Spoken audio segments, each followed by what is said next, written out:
ప్రతి అక్షరం ప్రజల పక్షం. HR9 న్యూస్ టీవీకి స్వాగతం, సుస్వాగతం. శ్రీ సత్యసాయి జిల్లా హిందూపురం పట్టణంలో ఎన్టీఆర్ సర్కిల్లో హిందూపురం ఎమ్మెల్యే నందమూరి బాలకృష్ణ సినీ రంగ ప్రవేశం చేసి 50 వసంతాలు పూర్తయిన సందర్భంగా హిందూపురం తెలుగుదేశం పార్టీ నాయకుల ఆధ్వర్యంలో 500 మందికి అన్నదాన కార్యక్రమం నిర్వహించారు. ఈ కార్యక్రమంలో నందమూరి బాలకృష్ణ అభిమానులు, హిందూపురం నియోజకవర్గం టీడీపీ నాయకులు, కార్యకర్తలు, ప్రజలు పాల్గొన్నారు. రాజకీయ రంగంలోనే కాకుండా సినిమా రంగంలో 50 సంవత్సరాలు పూర్తి చేసుకున్న సందర్భంగా ఈ ప్రోగ్రాం ఏర్పాటు చేయడం జరిగింది.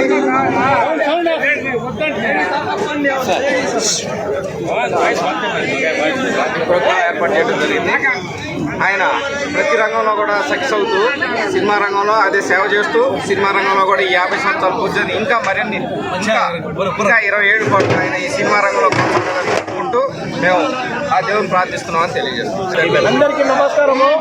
తెలుగుదేశం కుటుంబ సభ్యులకి, ఇక్కడికి వచ్చిన మా హిందూపురం ప్రజలకి, శ్రీనివాసన్ సార్కి, నాగరాజ్కి, పేరు పేరున వచ్చిన వాళ్ళకి అందరినీ నమస్కారాలు.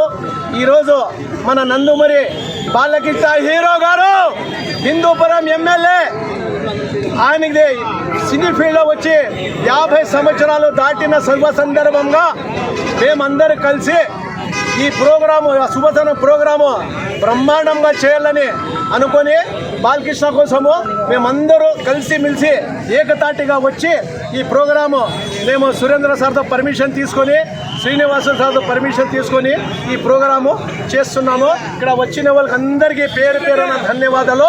జై బాలయ్య.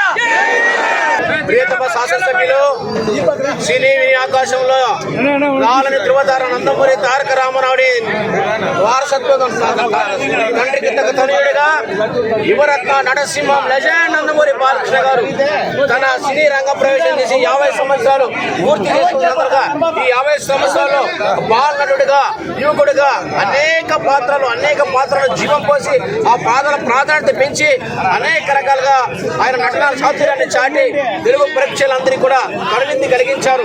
ఎన్నో అద్భుతమైన చిత్రాలు నిర్మించారు, ఎన్నో సూపర్ హిట్లు చేశారు. అటువంటి ఆయన తెలుగు రాష్ట్ర ప్రజలకు ఒక వినోదాన్ని, ఒక సందేశాన్ని అంపారు. అటువంటి సందర్భంగా ఈ రోజు గోల్డెన్ జూబ్లీ చేసుకోవడం నందమూరి బాలకృష్ణ గారి శ్రీరంగ ప్రవేశం సందర్భంగా ఈరోజు అన్నదాన కార్యక్రమాన్ని నిర్వహించడం జరిగింది. నందమూరి బాలకృష్ణ ఇంకా మంచి పాత్రలు, ఇంకా సమాజానికి మంచి సందేశం ఇచ్చేవాలి. ఆయన నటనా చాతుర్యం, ఆయన విధానం, ఆయన క్రమశిక్షణ ఈ రోజు ఇన్ని సంవత్సరాలు కూడా తెలుగు ప్రేక్షకుల హృదయాల్లో ఎప్పటికీ చెరగలేని అద్భుతమైన హీరోగా చెరగలేని ముద్ర వేసుకున్న నందమూరి బాలయ్య గారికి ధన్యవాదాలు తెలుస్తూ ఆయన ఆరోగ్యంగా ఉండాలి, ఇంకా మంచి చిత్రాలు ఆంధ్ర రాష్ట్ర తెలుగు ప్రేక్షకులకు అందించాలని కూడా మనస్ఫూర్తి కోరుకుంటున్నాను.